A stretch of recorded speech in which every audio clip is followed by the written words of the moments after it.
सोचो अगर मैं तुमसे कहूँ कि एक आदमी जो कभी एक नॉर्मल सेल्समैन था, उसने कुछ ही सालों में इतना पैसा कमा लिया कि लोग उसे द बिग बुल कहने लगे। उसके पास कई लग्जरी गाड़ियाँ थी, करोड़ों रुपए के बंगले थे और शेयर मार्केट में उसका नाम ही काफ़ी था। लेकिन एक दिन सब कुछ बदल गया। जिस आदमी को लोग जीनियस समझते थे, उसी पर इंडिया का सबसे बड़े फाइनेंशियल स्कैम का आरोप लग गया और देखते ही देखते पूरा शेयर मार्केट हिल गया। ये कहानी है हर्षद मेहता की। नमस्ते दोस्तों, स्वागत है आपका डार्क फाइल्स पेज में।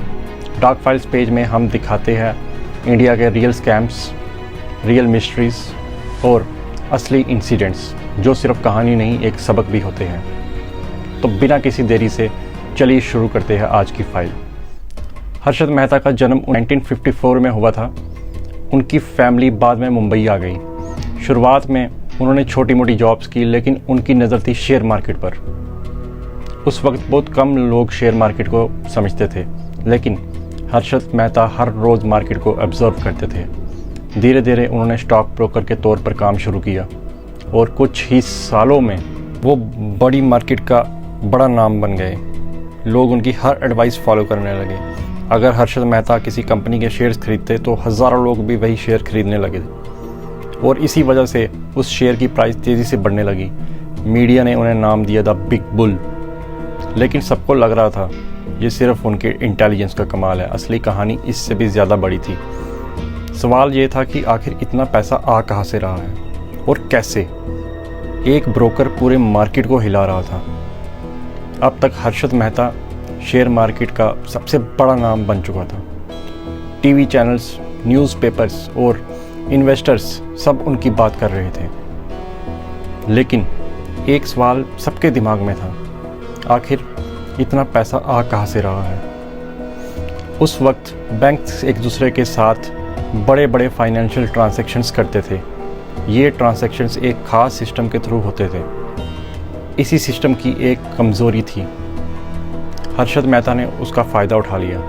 रिपोर्ट्स के मुताबिक कुछ बैंक से मिलने वाले फंड्स को शेयर मार्केट्स में लगाया गया। जैसे ही करोड़ों रुपए मार्केट में आ गए, कई कंपनीज के शेयर की कीमत तेज़ी से बढ़ने लगी। लोगों ने सोचा शेयर्स के प्राइस बढ़ रहे हैं तो ज़रूर कंपनी बहुत अच्छा परफॉर्म कर रही होगी, और फिर हज़ारों लोग बिना पूरी रिसर्च किए वही शेयर्स खरीदने लगे। डिमांड बढ़ती गई और प्राइस ऊपर चढ़ते गए। हर्षद मेहता की इमेज एक मार्केट जीनियस की बन गई। मीडिया ने उन्हें द बिग बुल का नाम दे दिया। लेकिन हर कहानी में एक मोड़ आता है और इस कहानी का मोड़ 1992 में आया। एक फाइनेंशियल जर्नलिस्ट सुचेता दलाल कुछ ट्रांजैक्शंस को ध्यान से देख रही थी। उन्हें कुछ चीज़ें नॉर्मल नहीं लगी। उन्होंने इन्वेस्टिगेशन शुरू की। जितनी गहराई से वो देख रही थी, उतने ही नए सवाल सामने आ रहे थे। और फिर एक रिपोर्ट पब्लिश हुई जिसने पूरे देश को हिला दिया। अचानक शेयर मार्केट में घबराहट फैल गई। इन्वेस्टर्स अपने शेयर बेचने लगे, प्राइसेस गिरने लगे और देखते ही देखते करोड़ों रुपए का नुकसान होने लगा। लेकिन सबसे बड़ा सवाल अभी भी बाकी था, क्या हर्षद मेहता ने वाकई फ्रॉड किया था? कोर्ट ने क्या फैसला दिया और अंजाम क्या हुआ? जब सुचेता दलाल की रिपोर्ट सामने आई तो सिर्फ शेयर मार्केट ही नहीं, पूरा देश हिल गया। हर जगह बस एक ही नाम था, हर्षद मेहता, हर्षद मेहता। इन्वेस्टिगेशन एजेंसी ने इस पूरे मामले की जांच शुरू की। धीरे धीरे कई फाइनेंशियल रिकॉर्ड्स, बैंक ट्रांजैक्शंस और डॉक्यूमेंट्स की जांच होने लगी। जितनी इन्वेस्टिगेशन बढ़ती गई, उतने ही नए सवाल सामने आते गए। इसके बाद स्टॉक मार्केट में बड़ी गिरावट देखने को मिली।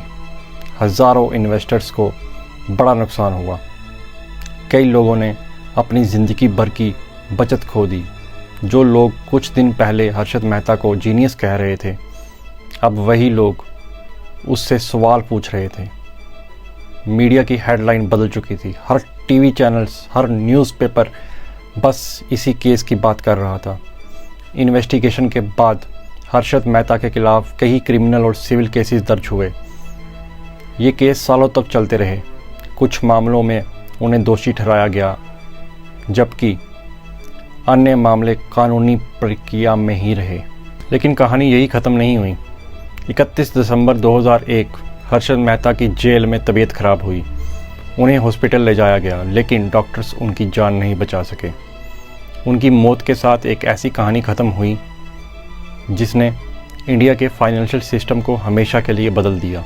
इस स्कैम के बाद बैंकिंग सिस्टम में कई रिफॉर्म्स लाए गए, स्टॉक मार्केट के रूल और मजबूत किए गए, मॉनिटरिंग बढ़ाई गई और ट्रांसपेरेंसी पर ध्यान ज़्यादा दिया गया। ये केस हम एक बहुत बड़ा सबक देता है, कभी भी सिर्फ इसलिए पैसा इन्वेस्ट मत करो क्योंकि कोई फेमस आदमी या भीड़ वही कर रहा है। हर इन्वेस्टमेंट से पहले रिसर्च करो। फाइनेंशियल डिसीजंस हमेशा फैक्ट्स पर लो, ना कि अफवाहों पर। हर्षद मेहता की कहानी आज भी इंडिया का सबसे बड़ा फेमस फाइनेंशियल में गिनी जाती है। ये सिर्फ एक आदमी की कहानी नहीं बल्कि एक पूरे सिस्टम को बदलने की कहानी है। अगर आपको आज की ये फाइल पसंद आई हो तो वीडियो को लाइक ज़रूर करें, कमेंट में बताएं अब अगला कौन सा इंडियन स्कैम या मिस्ट्री देखना चाहेंगे। और अगर आप इंडिया के रियल स्कैम्स, रियल मिस्ट्रीज़ और हिस्ट्री की सच्चाई कहानियाँ चाहिए तो भी हमें कमेंट में ज़रूर बताएं आप।